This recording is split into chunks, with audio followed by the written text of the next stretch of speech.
Well, hello to our Kepler audience out there. Pleased to be doing another live chat with a Kepler teacher. And today we have Mr. Josiah Nance, a logic teacher. Hi, Josiah. Welcome. Hi, Joffrey. Thanks for having me.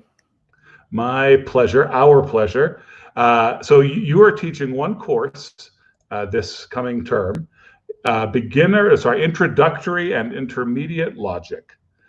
So I'd actually be curious to know first why you're putting those together into one course, and then you've designed it for grades 8 through 12. So yeah, I'd also be curious to know about that because logic courses are often middle school age, junior high age courses. Yeah, well, the short answer to your question is that I'm standing on the shoulders of giants when I make these decisions. And in this case, the giant happens to be my dad. So he wrote the books, and he always taught, he taught logic for a while. And when he taught logic, he taught, it was an 8th grade course. And he taught introductory and intermediate logic from his books in a single year. Introductory was the first half, of course, and then right around Christmas, they switched to intermediate logic. I was very comfortable with the speed, just remembering back to 8th grade. I like the speed, I like the challenge, because it is somewhat challenging, but it's also, well, very logical, of course. It leads you through the course as it goes. And so you understand more and more. You have to pile on more and more information, which, of course, builds your knowledge as you go along. And it does that very naturally. And I think based on my experience and based on the reports from the students who I've taught in this course before and the parents as well, that fitting introductory logic into the first half of the year is very doable, and fitting intermediate logic into the second half is doable as well, with some changes. I've taught this, and my father's taught this in a classroom. I've done some changes for the online course, but I think it fits. It's enough of a challenge. Fitting both of them into one year is enough of a challenge for the student to really push them, but it's also very, very doable, and therefore it's quite comfortable. Yeah, so our family has actually sat under the tutelage of your dad through video courses.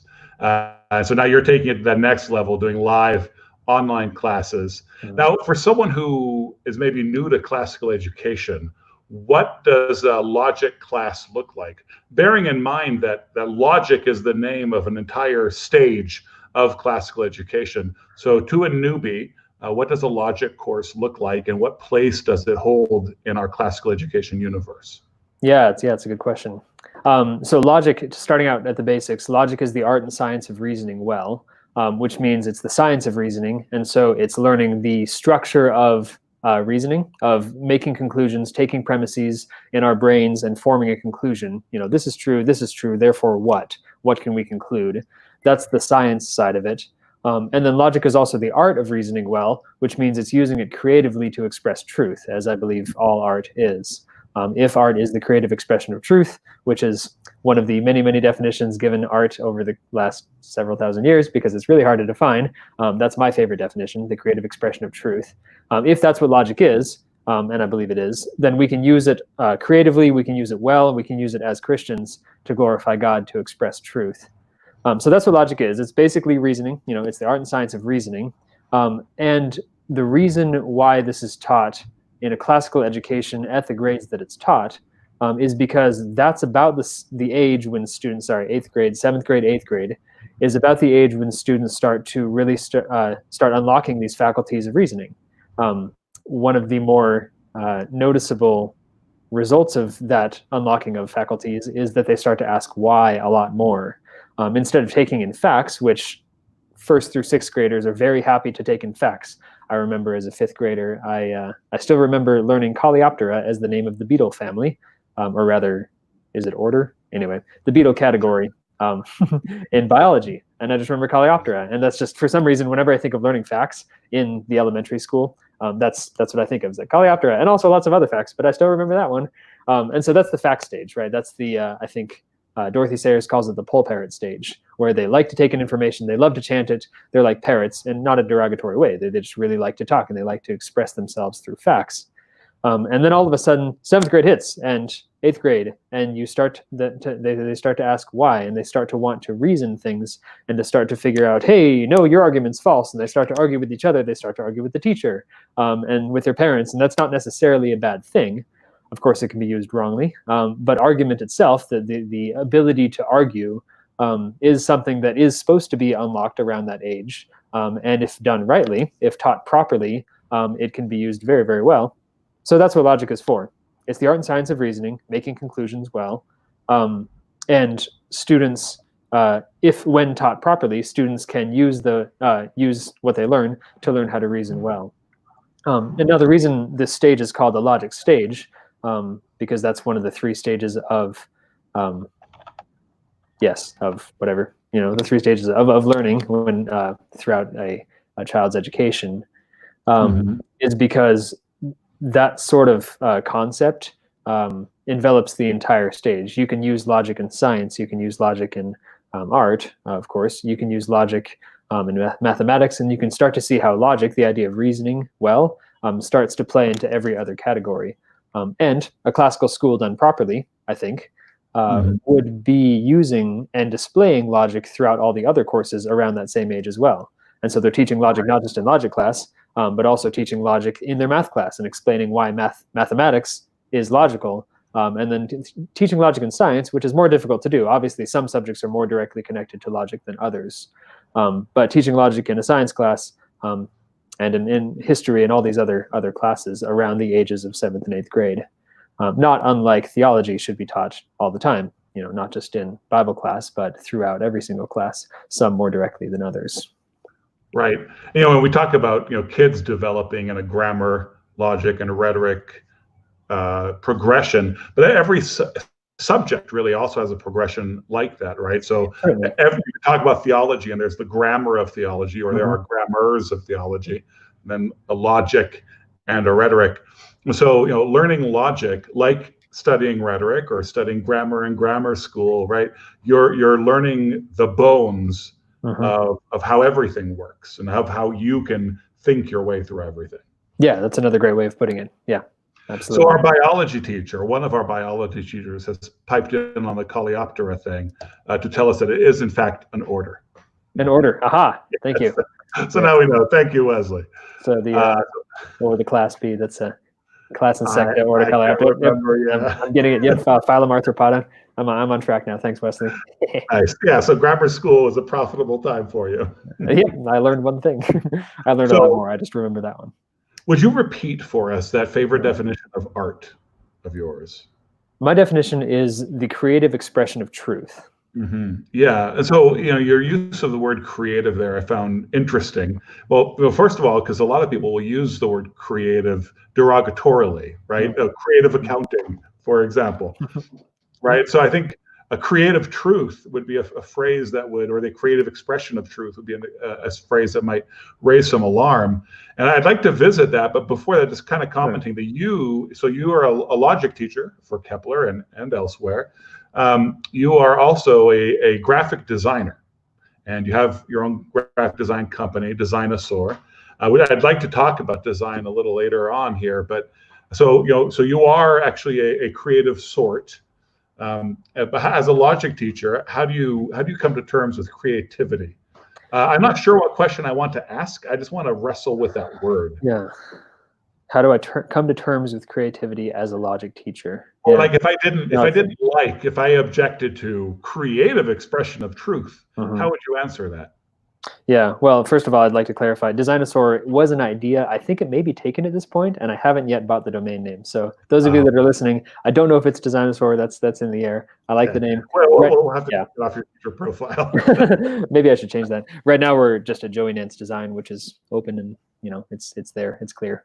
Nice. So Joey Nance Design is my design name. Yeah. So what?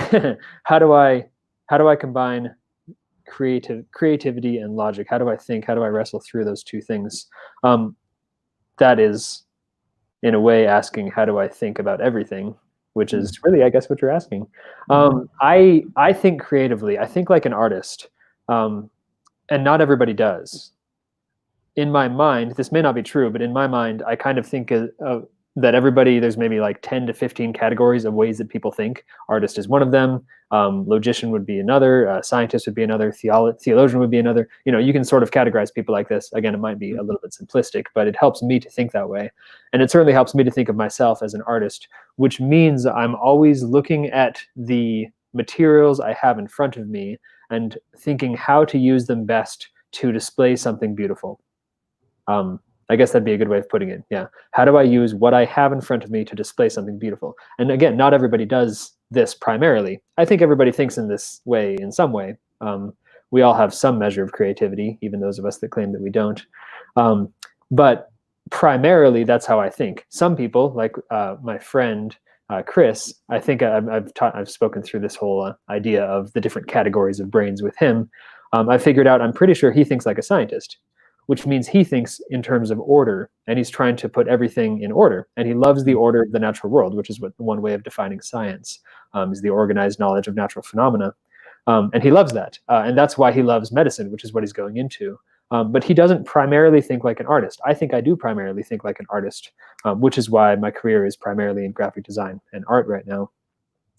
When it comes to combining that with logic, that's a tougher question, because while I said that logic is an art, it's not necessarily any more of an art than any other subject. No, that's not true. I take that back. I love that we're exploring this together live.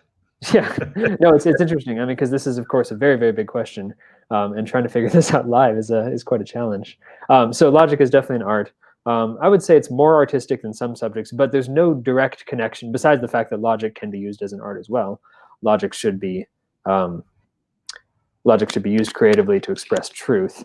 But when it comes to here's logic, here's graphic design, right? You're branding a company. What's the most direct connection? It's like, do I use logic when I'm graphic designing? Yes, I do. How? Well, in the same way that I use logic with everything else. And really, that's the I think the most honest and the most basic answer is, do you use logic as a graphic designer? Well, of course I do, because I also use logic when I order a pizza, and I use logic when I walk down the street or when I do anything. Of course, to different levels. But one conclusion we can draw from whatever this ramble has been for the last 5 minutes, one obvious conclusion is that logic is used everywhere. And so therefore, learning logic in schools is valuable for much more than learning logic. Yes. Again, going back to theology, some people would say, of course you should learn about God. He's good. He's God. And that's true. You should learn theology for the sake of learning theology, but it also applies to absolutely everything else. In a probably lesser way, logic and reasoning well, of course, you're always reasoning. You're always taking in information. You're always drawing conclusions from that information. And so therefore, reasoning well is important for everything, including ordering pizza. Yeah. And doing graphic design. Right. For example. Yes. And I think kids can easily see that knowing how to count to 3 is helpful for your entire life. But then higher math and the way higher math might shape my thinking. One ends up surprised at how important that is and how consistently it pops up as a need in one's life. And the same would be true of good reasoning and of higher reasoning. Right? It's there are all day, every day, you have being able to count to 3 moments in logic, right? They're just simple sequences of this comes after that. But then, I think one ends up being surprised at how often being able to think critically can help one with personal interactions, with customer service stuff, with your job, with any proposal anyone might have at any time in your marriage as you. As you develop a healthy marriage and have conversations, I mean, just the ability to function at a high level rationally is just always there. Yeah, and that phrase, function at a high level rationally, might actually be a closer bridge between something like logic and graphic design than what we were talking about earlier. So I kind of gave a very broad overall view. It's like, yeah, you use logic everywhere, just like you use counting to 3 everywhere. That's definitely true. But I've had students ask me, I used to teach algebra as well, and I've had students ask me, not uncommonly, why are we learning this? We're never going to learn algebra. And you see jokes online, it's like, yep, I got through another day and I never used algebra once. It's like, why do we need to learn algebra? And the answer is, of course, well, not because you're going to do algebra, but because you're going to live. You're going to be doing life, and you need to function at a higher level, if possible. That's a good thing. It's like working out. If you're going to the gym and if you're running, 5 miles on the treadmill, and somebody comes up to you and say, hey, when do you think you're ever going to have to run 5 miles? My answer is like, never. But that's not why I'm doing it, right? You're doing it to become stronger, faster, to be ready for other things that you're going to have to do later, right? It's going to help you, make you become a more fit person for the rest of your life. In the Right. same way, doing logic, fairly challenging logic too, right? Formal proofs is one of the more difficult things that we do. Doing that, doing algebra 2, trigonometry, calculus, and then learning something like some complicated design process. Are you going to use it directly? Maybe, but more importantly than that, it's teaching your brain to function at a higher level rationally. And if you can get there, then you'll be much better off to change culture, which is, I believe, our calling as Christians. Right. So talking about practical applications of logic, how much does your course specifically, and the study of logic generally, there's I think it's easy for people to see how the study of logic can be, it gives you tools to impose upon what you see and what you interact with in the world. How much does logic prepare us to see the syntax of things, to see the internal logic of different systems, of different fields of study? Lots. Okay. That's my answer. No, that's tough. This logic course, when you ask that, do you mean this particular logic course, or do you mean logic as a subject? Both. Yeah. Take it where you like. Yeah. So this logic course is introductory logic, which means it really is the very beginning. It starts out with definitions. You start out by defining terms, and you say, well, how can you define terms? Well, one way is by genus and difference, right? And you say, here's the genus of the term, which is the larger category it fits into, and then what makes it different from all the others? So something like a chair is it's a piece of furniture designed for one person with a back to sit on. One person to sit on that also has a back. The chair, not the person. Although presumably the person has a back as well. Yes. Something very basic like that, right? Here's a definition. How do you define that? Or maybe something like, what are the different types of statements that are true or false simply by looking at the statement itself. You don't have to go outside the statement. You can just look at the statement itself to determine whether it's true or false. Those are very, very basic things. And those, of course, you can immediately see those are like counting to 3. Like, you're going to use that all the time. Learning how to define something well is important. Learning about the basics of statements is important. But if you're looking at that and thinking, how is this going to teach me to go look at a larger subject like biology and understand the ins and outs of all the logic there? Well, it doesn't really, not yet, because you're just at the very, very basics of logic. And so I would say in the course, the first book definitely teaches you the basics of reasoning, which means you can analyze things better. You can go to biology and analyze an argument that they're making, for example, because the first logic book does get into arguments. It teaches you how to take premises and draw a conclusion. It teaches you to look at an entire argument and say, is this valid or not? Is it good reasoning or not? So it gets into that, but that's more still kind of small, I would say, piecemeal parts of analyzing something like a larger subject like biology or art. Or history especially.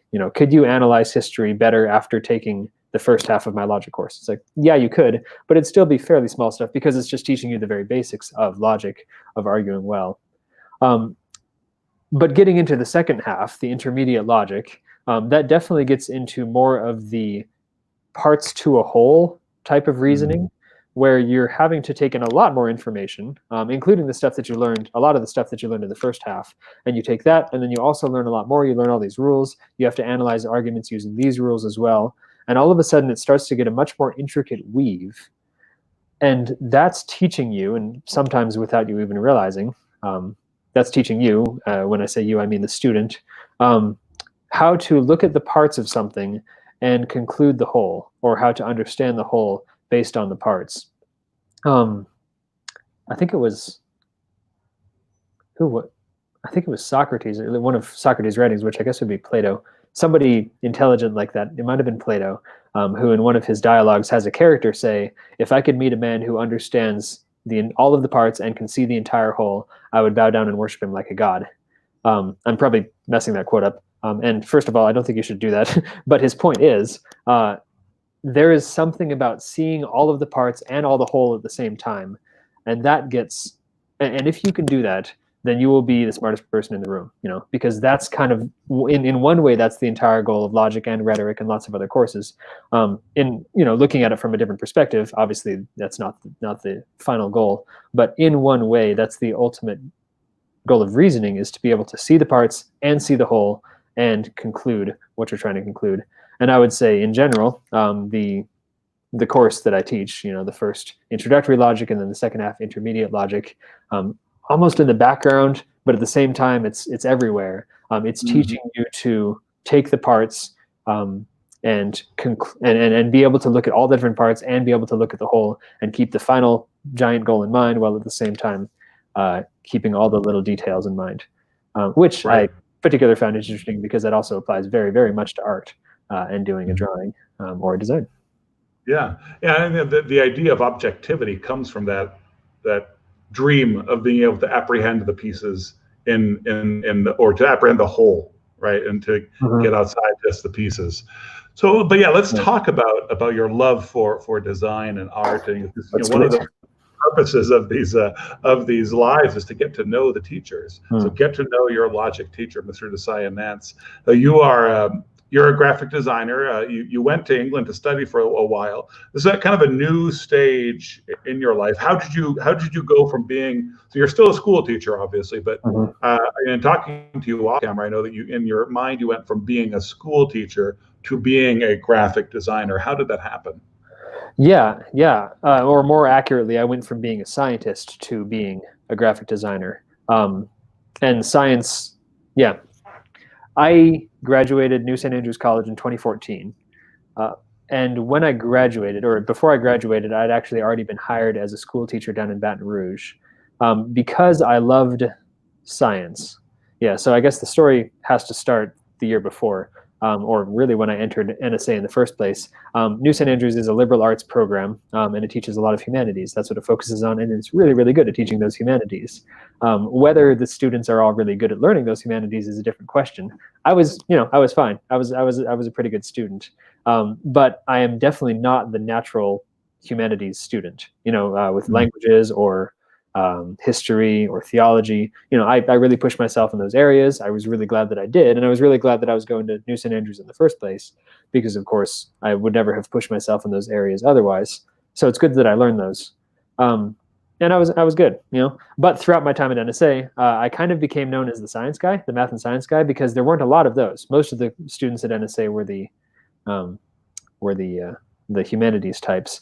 And so I had become known as, around my class at least, as the math and science, and the faculty as well, because that's really where I thought my interests were.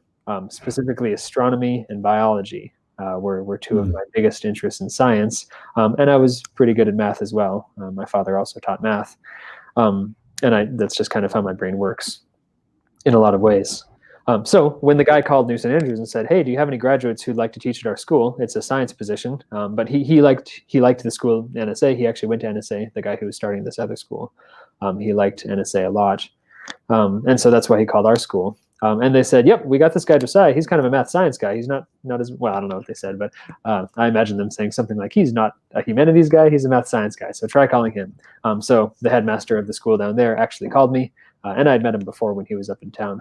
And he said, "Would you like this position?" And I said, "No, because I've never taught before. This is crazy." And he said, "Great, you're hired." And that was kind of how it went over 2 months. It actually was a bit more complicated than that. But he hired me as a school teacher, and specifically as a math and science teacher. And throughout my 3 years of teaching there, and about 1 year afterwards, I thought of myself as a science guy, because I'd thought of myself as that my entire life.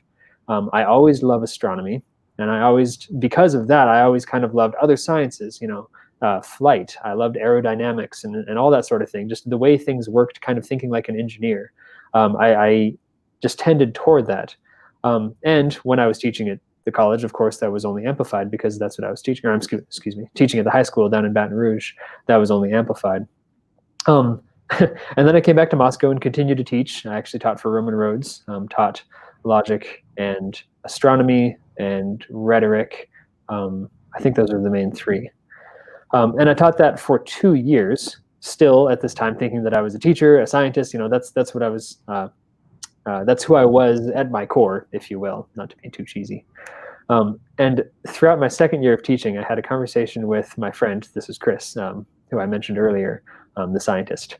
I had a conversation with him, and the conclusion we came to that at least I came to. He was kind of the sounding board. I started pontificating all these things and bouncing them off of him, and he's wise, and he helped me think through this. And I told him, I said, Chris, what if I'm only an artist? What if I'm not a scientist? What if I don't love science? Which is crazy to say that, but what if I only love art? And the reason I love science is because I love art. In other words, art's the hub, and science is a symptom, shall we say, of that.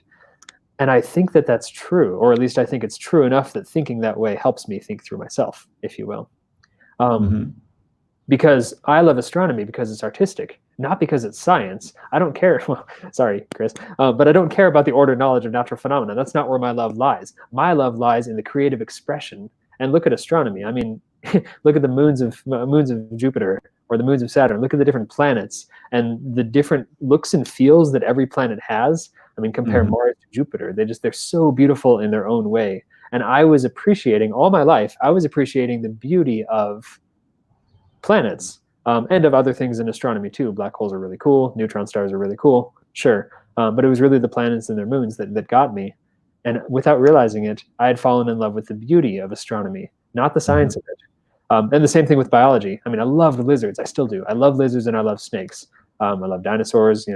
Reptiles are kind of my favorite. But I also loved other animals because of my love of art.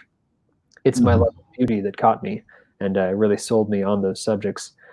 So all of that made sense. And then my non-love for other subjects also made sense with this theory. And so in other words, everything made sense after this conversation that had not made sense before, because I realized. And like a good scientist, you decided to test the theory. Yes, that's true. And we are all scientists as well. And so, of course, but I didn't test it out of my love of science. I just tested it because I had to. Got it. No, it's true though. I did test it, and I'm continuously running things in my mind like, is this true? Is it still true? Because it's still odd to me to think of myself primarily as an artist, not as a scientist. To me, it's very interesting that you at the beginning of this live, you talked about the creative expression of truth, and then you just talked about creation, about the planets and the stars as creative expressions. So I find it interesting that that's the thing for you, whatever subject you're looking at. The creative expression, yes. Yeah, absolutely. And part of the theory, this is actually going to be kind of risky on live stream here, but let's go big or go home. My eyes are bulging right now. Part of the theory is that I love God through an artist perspective as well. And this is the reason this is dangerous, because it might sound like I'm saying art is more important than God. That's not true. That's not what I'm saying. What I'm saying is that I love him because I see his creativity, because I see him as an artist, and he's the best artist in the world, and that's why I love him first and foremost. Yeah. And I hope that's okay. Well, God makes us in different ways, right? And one would imagine that for many people who are more scientifically inclined, order is one of the things they find beautiful, and order is one of the things that attracts them to God. So I think often our personalities do in fact are in fact reflections of how we come to God and how God interacts with us. Yes, absolutely. I mean, I think that's why Chris loves the Lord, because he loves him as a scientist. He sees God as the scientist. Some people might love theology itself more than anything else, and that's great. And those are often those that become theologians, of course. But for me, again, this theory helped me understand myself, because I've never been interested in theology as just a subject isolated from everything else. I think it's really good to learn. I'm glad that I learned it, and I really do want to learn as much of it as I can within reason, because it's obviously the study, the science of God himself. But my love for it was never as much as a lot of other people I saw around me. And all of a sudden it made sense. It's because it's not as artistic as some other disciplines. For me, I don't feel tempted to fall to my knees in worship when I see, when I read Calvin's Institutes, right? I do find myself tempted to fall to my knees when I see a cherry growing on a tree, right? Or when I see a cloud, or whatever. That's how I see. You're going to be writing poetry next thing you know. No. Well, I would love to hear about a couple of fun projects that you've had in this new career of yours. Well, a lot of the projects have been branding, and I love branding because So branding, meaning not just the logo. A lot of people think of logo and branding as fairly similar. That's not the case. So when you're talking about branding a company, you're talking about giving them a logo and also a color scheme and also typography and different rules for how to make it look. And then the entire, speaking of parts in the whole, this is again why I think it's so important to learn how to see the parts and the whole together, and to be able to look at the entire thing while simultaneously zooming microscopically into all the parts to make sure that they produce this whole thing that is greater than the sum of its parts. And branding, if done well, branding absolutely does that. It gives an overall look and feel to some sort of company that wasn't there before, by giving it logo and color scheme and typography and other rules and lots of other things. And so most of my projects have been branding. I'm not sure if I did that intentionally or if that's just kind of what happened. I don't really know. It did certainly just happen. And so a lot of my favorite projects have been that. For example, I finished a branding project for, well, Helen Howell is one of the teachers. Is she teaching a class at Kepler? Yeah, she sure is. And she's teaching a summer course, which you guys can register for right now. Thanks for setting me up for a plug. Yep, She's teaching a course on film engagement, which begins June 29th. She can pay me later. That's cool. I was wondering if it was bagpipes, because she's also very good at playing the bagpipes, which is just hilarious, because she's very kind and very, you wouldn't think of her as Scottish, but she has all the best parts of the Scottish in her, I would say. And she loves the bagpipes. And so one of my favorite branding projects was actually her company. It's called Blood and Thunder. That tells you a little bit about her, which is just the best. Yeah. She considered calling it Wake the Dead bagpipes, but she called it Blood and Thunder. I'm still torn. Either way, man. I kind of wanted to Wake the Dead. But Blood and Thunder is just so good too. Ugh. So finding the look and feel for that, because I didn't know. I mean, obviously the logo was going to have bagpipes in there somewhere, but I tried all these different variations. I was playing with plaid. I was playing with the colors of different types of plaid.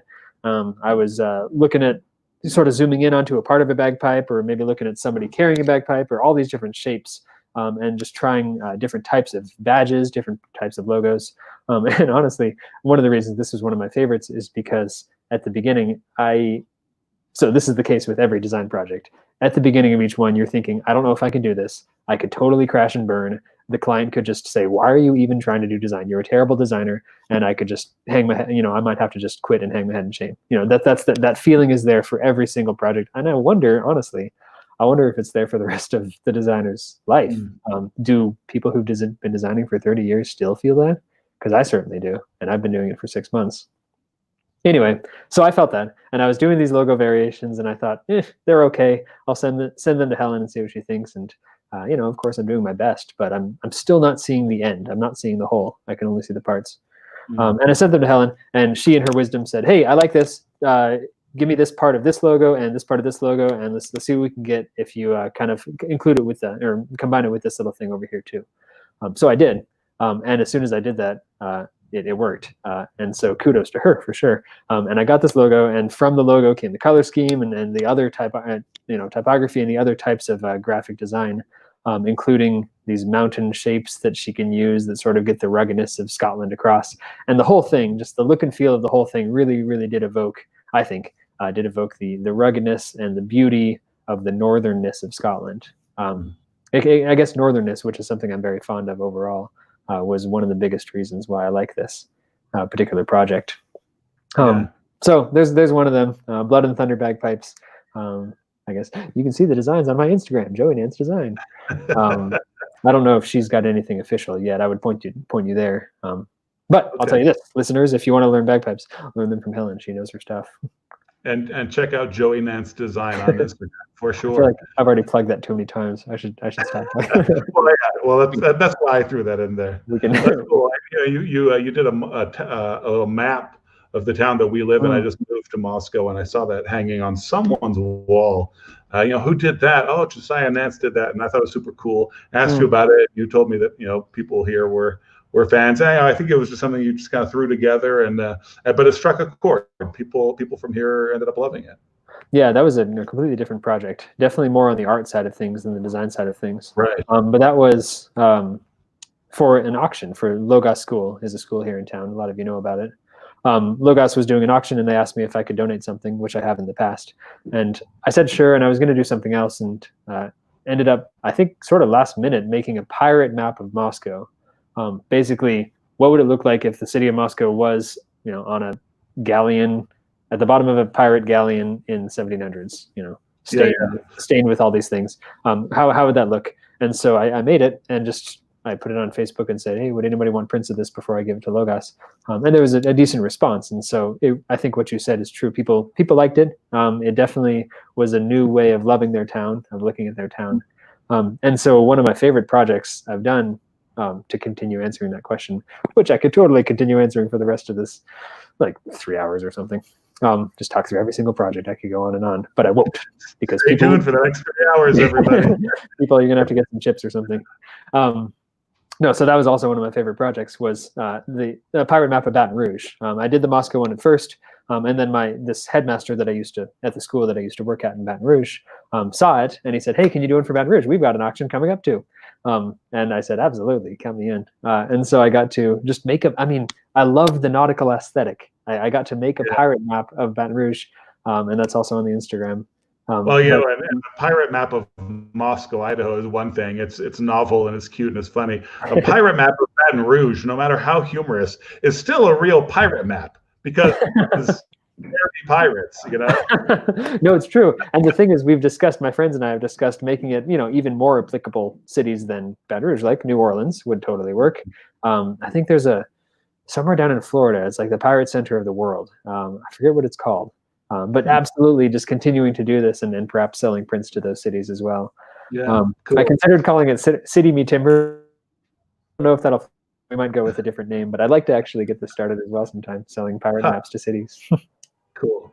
Well, it's very cool to talk to a teacher who's so we have art teachers, musicians and painters, and so you have teachers who are artists, who teach their art, but then to have teachers who also are passionate about artistic expression in some way, even as something that's in another compartment from their lives, is very cool, because I think that it shows how passionate a teacher can be for expression, right? And teaching children to express themselves, and whatever the subject is such a core aspect of the teacherly job.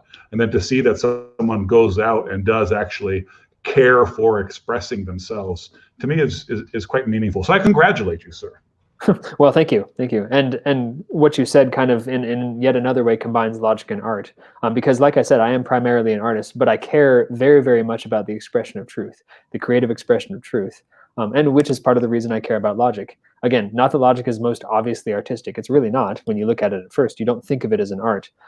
But because it allows you to express truth in the same way that a logo does, in the same way that a pirate map does, in the same way that fine art, even modern art, crazy thrown together Jackson Pollock stuff, there is some truth in there, and they're expressing it in a way that resonated with people. And studying that and realizing, people say, what, my 6-year-old could do that. And well, maybe that's true. But the thing is, those people did it, and they actually are expressing some sort of truth about the world, which may be very misguided, maybe very illogical, very ungodly, but it's something in there struck a chord with people. And the more we can understand logic, the better we can. Oh, and let me actually add to that. The more we can understand logic, the science of reasoning, and then go into rhetoric as well, which is focuses even more on the expression side of things rather than the reasoning side of things, the better we can express truth. And so sometimes I feel kind of strange teaching only logic at in Kepler when I'm primarily an artist. Why don't I let somebody who's primarily a logician teach it? Well, the answer is, again, what we talked about. I do love expression of truth, and I absolutely love blessing students, blessing families. I want my students to, I've been able to see such blessing in the past with the students that I've taught through God's grace. And I would absolutely love to keep teaching students how to express themselves well, how to learn how to reason first and then express themselves well, for the sake of, again, changing culture, which is, I think, the final goal. Yeah. Well, the Lord bless you in that. So Josiah Nance is teaching introductory and intermediate logic coming up this fall. You can register right now by clicking on the link in the description of the video you're watching. So that will take you straight to Mr. Nance's profile. And from there, it's easy enough to register for that class. It's been a blast talking to you, Josiah. Thank you so much. Stay on the line after we take off, and we can have a little chat entre nous. Meanwhile, thanks everybody for being here, and thanks, Josiah. I appreciate your presence. Absolutely. Thanks, Joffrey, and thanks everybody for listening. So long.